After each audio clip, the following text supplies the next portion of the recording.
Buen día, señores.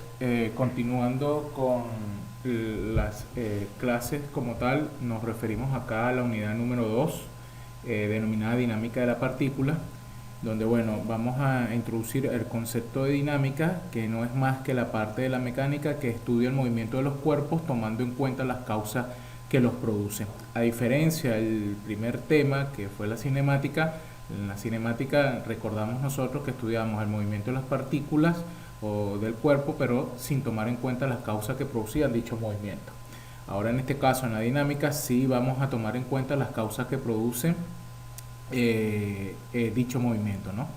Un poco la diferencia entre ambos conceptos.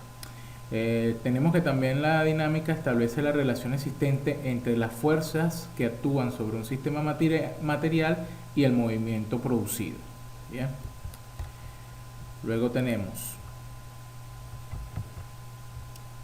lo que es el marco inercial, que no es más que el marco de referencia donde se cumplen en su totalidad las leyes de Newton, que las vamos a ver más adelante, y que en este caso, en este curso, o a manera de práctica, nosotros vamos a asumir que el marco inercial va a ser fijo en tierra, ¿ok?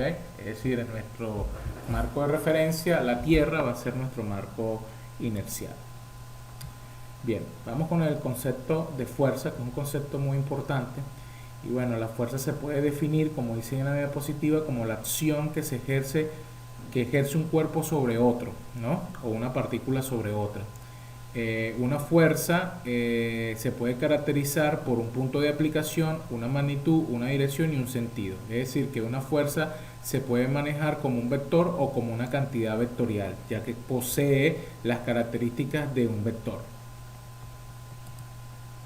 Luego, tenemos que toda fuerza tiene una línea de acción de fuerza, ¿no? Que es, como dice acá, la línea colineal al vector fuerza es lo que se denomina la línea de acción de la fuerza. Y no es más que esa línea de acción, esta línea que vemos acá punteada, ¿verdad? Donde sobre esa línea va a estar el punto de aplicación de la fuerza, en este caso el punto A, y de allí va a salir el vector fuerza, donde obviamente posee una magnitud, una dirección y un sentido. Luego tenemos que nosotros vamos a analizar lo que son los sistemas de fuerza. Y bueno, simplemente un sistema de fuerza es un conjunto particular de fuerza. Si las líneas de acción de todas esas fuerzas se encuentran en un plano, en este caso en una dimensión 2D, entonces el sistema de fuerza se va a denominar bidimensional o coplanar. En caso contrario de que esas líneas no se encuentran en dos dimensiones, bueno, estamos hablando de un sistema que se encuentra en 3D o en un marco tridimensional. Bien, luego vamos a lo que es un enfoque, unas leyes fundamentales acá dentro de la dinámica y también dentro de este curso de mecánica, que son las leyes de Newton, que tenemos que manejarlas muy bien, porque son leyes fundamentales y al momento de resolver problemas pues son de bastante ayuda. Son tres leyes de Newton, ¿verdad? La primera ley es la ley de inercia, como la marca acá la diapositiva, que expresa que toda partícula en estado de reposo o en movimiento rectilíneo uniforme, MRU, va a permanecer en dicho estado, es decir, va a permanecer en reposo o en movimiento rectilíneo uniforme, a menos que sobre ella actúe una fuerza o un agente, en este caso externo, que interrumpa dicho estado.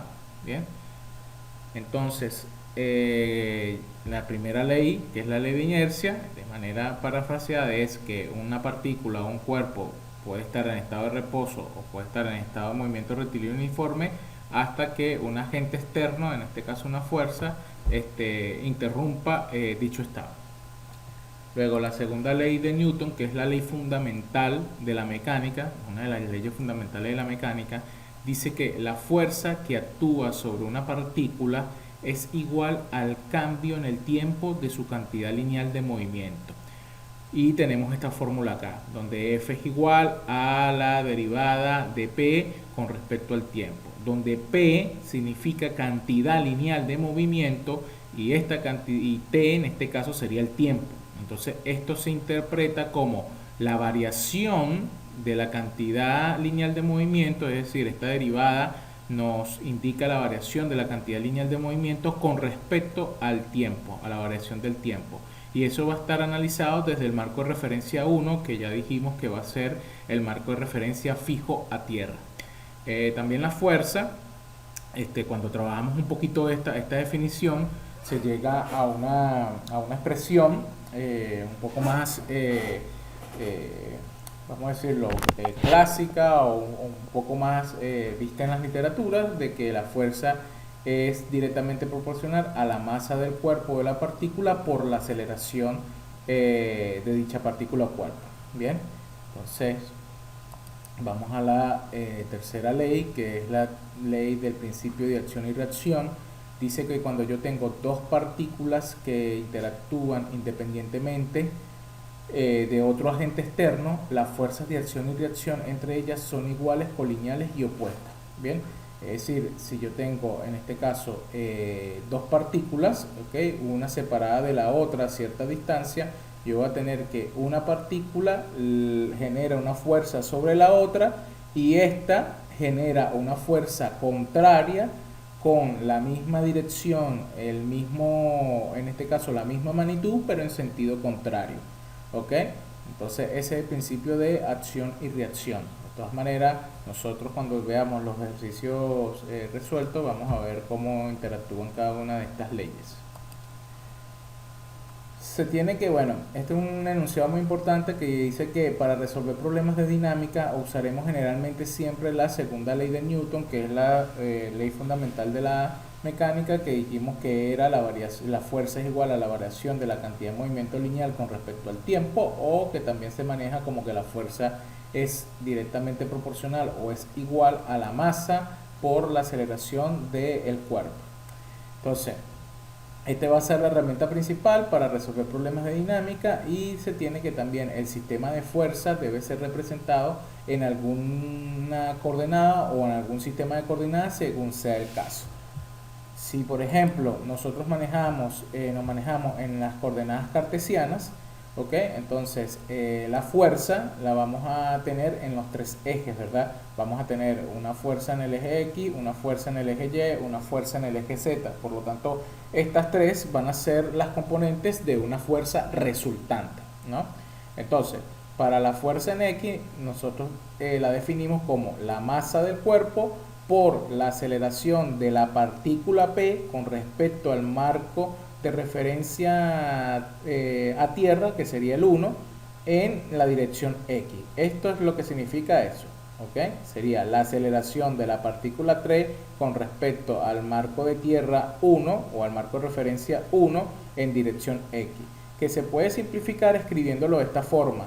Esto sería igual a la masa del cuerpo por X dos puntos, donde X dos puntos en este caso es la analogía o simbolizaría la aceleración, en este caso de la partícula. Bien, recordemos que si fuera X y un punto sería la velocidad, y si la X no tuviera ningún punto sería el desplazamiento. Bien, ahora como la X presenta los dos puntos, bueno, esto representa lo que es la aceleración de la partícula en el eje X. Ahora con respecto al eje Y, bueno, definimos de la misma manera, sería la masa del cuerpo por la aceleración de la partícula P con respecto al marco de referencia 1 en dirección Y, que es lo que sería igual acá a masa por el eje Y, en este caso la variable Y dos puntos, que esta variable Y dos puntos simbolizaría la aceleración de la partícula. Y lo mismo con Z, tenemos que Z es igual a la masa por la aceleración de la partícula P con respecto al marco de referencia 1 en dirección Z, y bueno, eso se puede condensar escribiendo como que eso es igual a la masa por Z dos puntos, que se referiría a la aceleración de la partícula.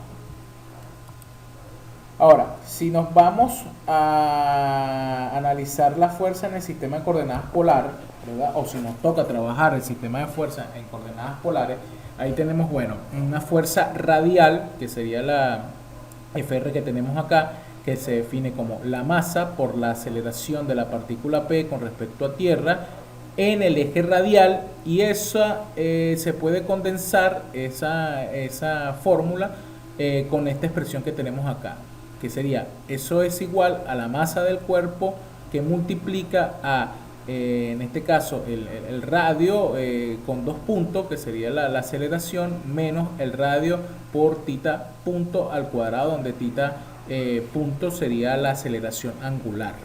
¿Ok?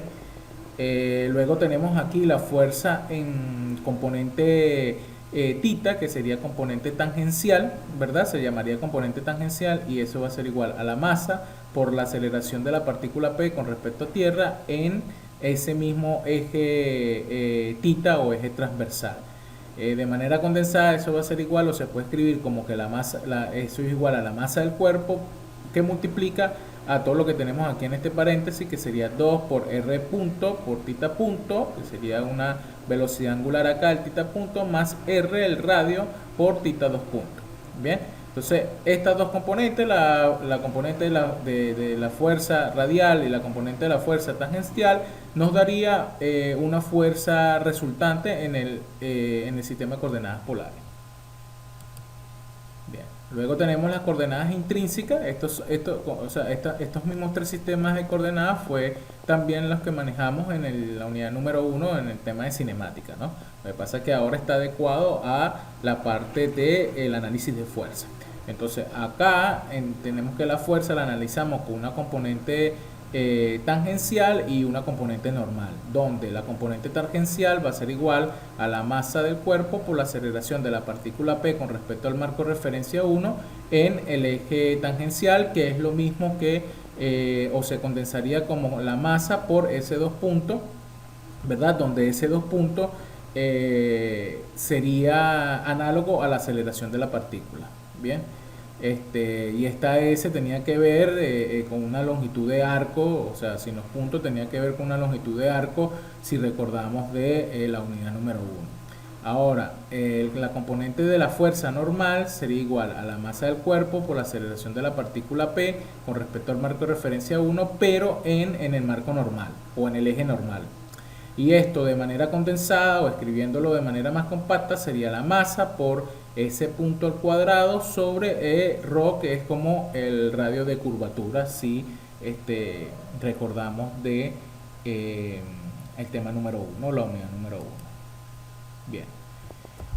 Algunos comentarios finales para cerrar este video sería que las ecuaciones de movimiento son necesarias y suficientes para resolver todo problema de dinámica de una partícula, pero su mejor utilidad es la de determinar fuerzas y o aceleraciones en un instante dado del movimiento de dicha partícula. Es decir, que estas ecuaciones nos van a ayudar para determinar cuáles son las fuerzas que interactúan, la fuerza y las aceleraciones que están interactuando en un cuerpo a medida, en este caso, que se va desarrollando un movimiento. ¿Bien? Como segundo comentario tenemos que cada conjunto de ecuaciones de movimiento es aplicable a una sola partícula o conjunto de varias que se muevan en un solo cuerpo. Bien, es decir, estas ecuaciones las aplicamos a una sola partícula o a un conjunto de partículas que se estén moviendo juntas como un solo cuerpo. Bien. Luego, como tercer comentario, se tiene que, si se tiene un sistema formado por varias partículas, se aplican las ecuaciones de movimiento a cada una de ellas, generándose un sistema con más incógnitas que ecuaciones.